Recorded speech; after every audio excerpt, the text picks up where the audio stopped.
Team Brandstater would like to acknowledge the traditional owners of the land on which we meet today and pay our respects to elders, past, present and emerging, and take some time today to be very, very grateful for the waterways and the land that sustains our lives, as blessed as they are on this land. Thank you, Tina, and welcome to episode 7 of Talk It Up Tuesday with Team Brandstater. And with me, I have above me team leader Susie. To her side, we have Tina, Susan, and myself, Tia. And we are 4 women of Wallandilly of the East Ward, and we are running as part of Team Brandstater. Susan, Yes. So I got a question last week after our live from the public, and it was to do with solar panels. So I thought we'd start this week with that. And the question was that if someone wants to put solar panels on their roof, and the neighbours have trees or they planted trees and it grows up, are we allowed to go and see council, or who do we need to see about that problem, because that's going to impact on the solar generation? Well, firstly, it's actually, if it's on private property, it isn't actually the responsibility of the council. If it was on public land like the nature strip, then you would talk to council and negotiate with council. The first thing you've got to do is negotiate with that neighbour, bearing in mind that you're actually asking somebody to chop down a tree on their property so that you benefit. Now, that you've got to really look at, what is that tree? Is it something I actually care about? Is it, and it might be their children's cubby house. You've got to really think about what you're asking, and then you've also got to look at who's going to pay for that. You might be, it's not fair that you ask somebody to suddenly foot the bill for a few $1,000s to take out something that they love. So you have to tread very carefully with it. But the first thing you must do is talk to the neighbours. They might not care, or they might say, well, if you pay for it, yep, great, or whatever. But that's something you've got to think, because their trees were there before you decided to go solar. So that's something, first thing you've got to think about. Now, if they tell you to get lost, it's their tree, go away, and you are really determined to do that, you can go to the Land and Environment Court, because they're the ones who handle those sort of disputes.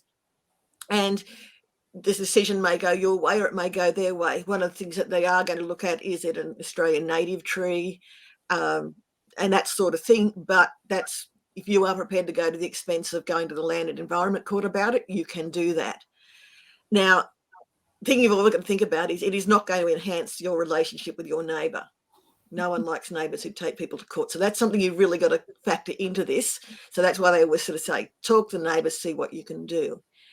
If the Land and Environment Court actually then rules in your favour and tells them to chop it down, and the neighbour says, I'm not, that's when council gets called into, they're deputised by the Land and Environment Court. So that's why you may see council tree lobbers then coming in, and then they're going to bill that neighbour. So it's a really prickly issue. We don't want to be chopping down every tree just in case someone wants to put a solar panel up.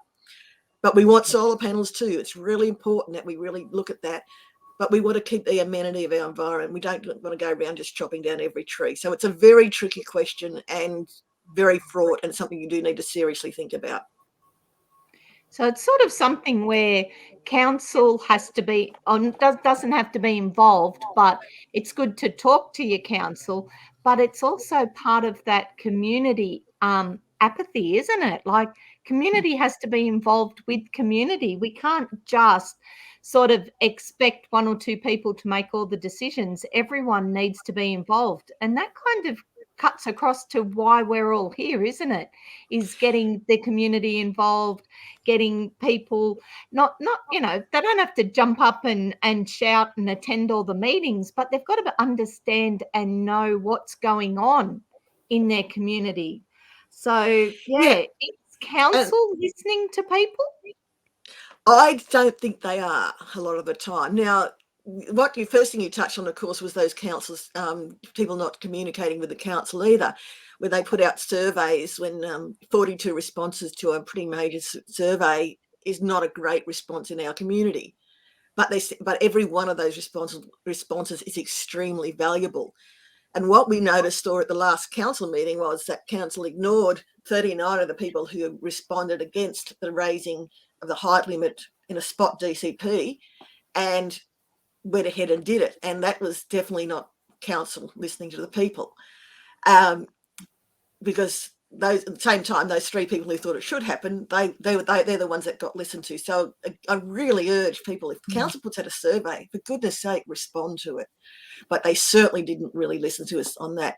And we had the same issue earlier this year on the water parks, where the survey said put one in Tarmore and the Oaks. That's what came back. And then at the very last minute, it suddenly switched to Thirlmere. That was, again, blatant, not listening to it. And the council wonder why people don't respond to their surveys is because they're not listened to. And I get a little bit cynical and wonder, is that so that people just to try and increase the apathy of people of not responding to surveys, because I think that people aren't going to listen. But if you don't respond, you've got no right to complain. And that is important, that we get people to continue to respond.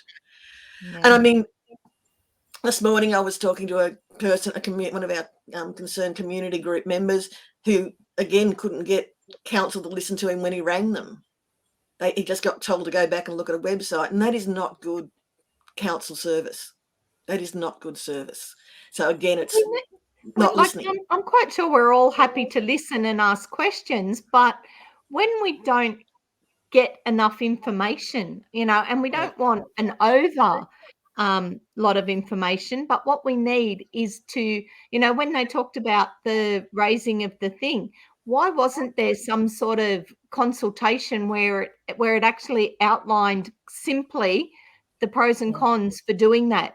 Because you know what, if I'd had that up and been able to read it and see it, then I would have been able to make an educated response to that thing. To tell me to go and find the information myself was really hard, because I didn't actually know what I was looking for.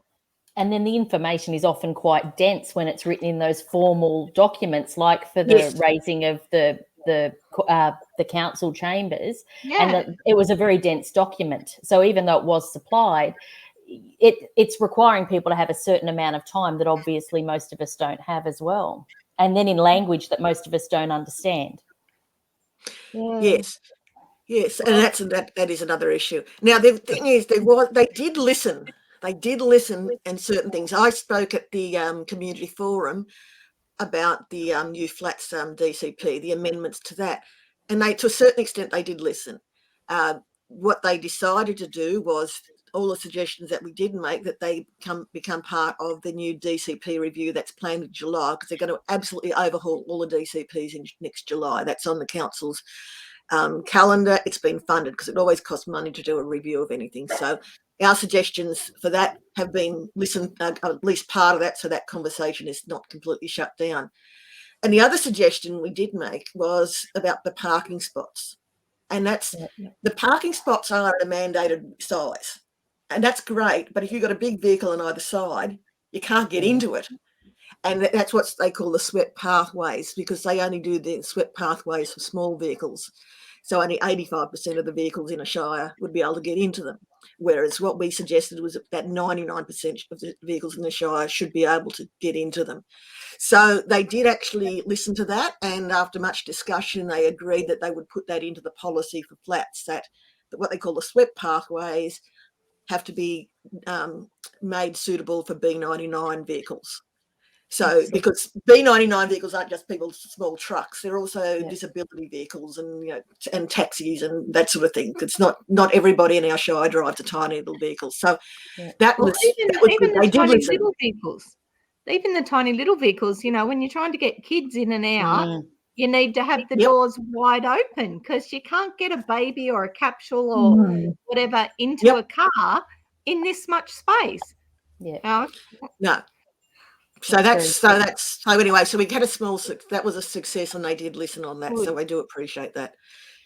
That's massive. Well done.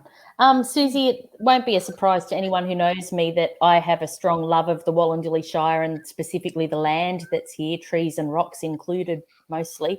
And that was one of the reasons I chose to stand with you. What do you regard so great about our Wollondilly Shire? Well, my precious Shire, I love the Wallandilly. I came here as a child and made the decision to stay here. I love the Wallandilly. And why? It's more. It's not just, it's a lot of things. We've got the land, the open landscape, the farming community, the bush. All of those things make Wallandilly so special. And then there's the people. And for the first time in my life, once I got my job at Picton High School and was an adult in the community, I realised I'd come home, and it was for the people. I love the Wallandilly and I love the people. It's a great place to be. And that's evidence, like the bushfire response. How did we look after each other? How did we help each other during that bushfire time? So the Wallandilly is such a special place, and it's really important that we protect what is good about the Wallandilly. Progress happens, and we certainly don't say it can't happen, but we need to protect what's special to us. It was so sad last week when all the trees across the road from me just got chopped down because they're legally allowed to do it. We now have a heat sink across the road. It was painful. To me, I felt like the trees cried. And all the cockatoos. It was a pathway, an aerial pathway and a landing place for the black cockatoos, and they haven't got many places left, and they just got chopped out because they were legally allowed to. And seeing that sort of thing without looking at the overall thing is bad. We know we've got to clear land. We know housing has to happen, but we need to do it in consideration of the land and the environment as well, because now I have a heat sink across the road. Well, you've had a few issues come up around your suburb, around different things like that, because I know you got some success last year with the Carlton Road Action Group. Yes. And again, it was let's not stop developments. Let's make them suitable. And what we objected to was a huge 2-story edifice in front, right up against the front fence line. And we'd say, slope it back, put your development behind it, make it so that it fits in with the atmosphere of what is quite as a heritage suburb and a historic precinct. So, yeah, we had some success with that. And you're not always going to get 100% success on whatever you do. But there's one thing about me: if I believe in something, I'm going to stand on it and I'm going to fight for it, because I believe in the Wallandilly, and I just don't want it being destroyed by people, usually by people who don't even live here, who just want to make money out of it.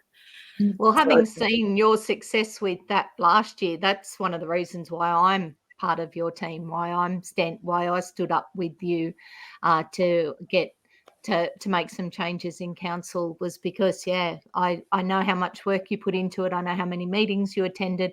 I know how much research you read, and made some really, really educated decisions on that. So that's why I'm here. Thank you. And I certainly appreciate it. And I'm also an advocate, so that's why I'm also here, because we've got to respect when people go in and stand up for what they believe in and fight for stuff. And Susie, as a teacher, you did exactly the same sort of thing. So another thing we have in common is that we were both teachers, so I understand what that world's like. And it's a very pressure-intense environment and can be exceptionally difficult at times when you've got to make fast decisions. Do you feel you have skills from teaching that translate? Yes, and that's one of the reasons why I feel totally ready to do this, because all of those decisions, I was a head teacher and I was also a deputy and I was also a welfare teacher. So I've got so much experience of working with diverse groups of people and trying to balance up people's needs over what is correct and right, and always walking that delicate path of doing the very best, because when I was a teacher, I had, no matter what, I always had my students' best interest at heart. And believe me, I went in to fight for a lot of them. And I'm taking that to council. I'm going to fight for what's best for my community, and I'm going to do what I think is best. And there are going to be times I'm going to make decisions I'm not going to like, but that's because I've had to weigh up things. And I expect at that stage I will get criticised, just like our current councillors get criticised. But I'm going to do it, and I'm going to advocate for my community as a councillor. I think that's so important that you mention that, Susie, because people don't tend to understand that council works within a structure. It's not like people can go in and be renegades and do whatever they want. They can promise the world, but at the end of the day, they're working as part of a structure. So they have to fit into that. Yes, and that's again, there are things, a lot of things a councillor cannot control and has no say in, and that's, people have to accept that. But I'm certainly going to be fighting for everything that I can do, and I will be doing my best to influence policy to make things better, so those better decisions can be made. Yeah. And you've had so many years of teaching and dealing with the parents, like addressing their concerns about the children, and you know exactly where to go to get the information. And I just commend you so much, because you do so much for your community. It's just amazing. I just wanted to support you. Yeah. Thank you, and I really appreciate that support. And I don't know every answer. People can fire questions at me, and I may not know the answer, but I will always go and find the person who does know the answer. And it's not like, oh, I don't know that, go away. Or I'm not going to make up an answer. If I don't have the facts, I'm not going to make up something. And, I think I'm just ideally placed to be on council, because I've been a teacher, I'm retired, so I have time, and I'm somebody who will listen to the community. So that's why I'm doing this. No, that's awesome, Susie. And pretty much like we said, that's why we're all here, why we're all proud to stand here with you as part of Team Brandstater. And we will create some change. If not major change, we're definitely going to create some ripples. Definitely. Okay, I think that winds us up for today. That's covered everything that we had sort of talked about for today. So thank you, everyone, for tuning in. I can see we have a couple of comments just saying how true, and that, Joan knows that you worked really hard. Mentioned, what's the word, I've forgotten the word. Anyway, it doesn't matter. So Joan has said, that you definitely did work hard on the Carlton's Road one, and look at this. Thank you, Joan, very much. Joan's another stalwart of Wallandilly. So we plan to keep up the good work, Joan. And anything before we close, Susie? No, thank you. Any more questions, shoot them through to our Facebook page, and we will certainly endeavour to answer them next week, if anyone does have any other questions for us. So thank you very much, and see you all next week. Can I say something? Sure can. Susie, just to show that you do listen and that you are on top of stuff in the Shire, people don't know that you're trolling all of the community group pages on Facebook to find out what is concerning people. And as a result of your checking in on people, next week we're going to be talking about who we all are and what we do for work, so that people have a stronger understanding of who we are. Because one of the things that you discovered on the pages was that people wanted to know exactly who their councillors that were standing were, who the candidates were, and that means what they do. So as a result of you doing that work during the week, we're going to be addressing that next week. Yes. So that's again our major topic, with answering any other questions that we do come up. And so we do appreciate that when people do have things they want to know, please ask us. Yep. Perfect. Cool. Okay. Well, thank you very much, Thank ladies. you. And thank you, anyone that was listening. We'll see you all next week. Bye, everyone.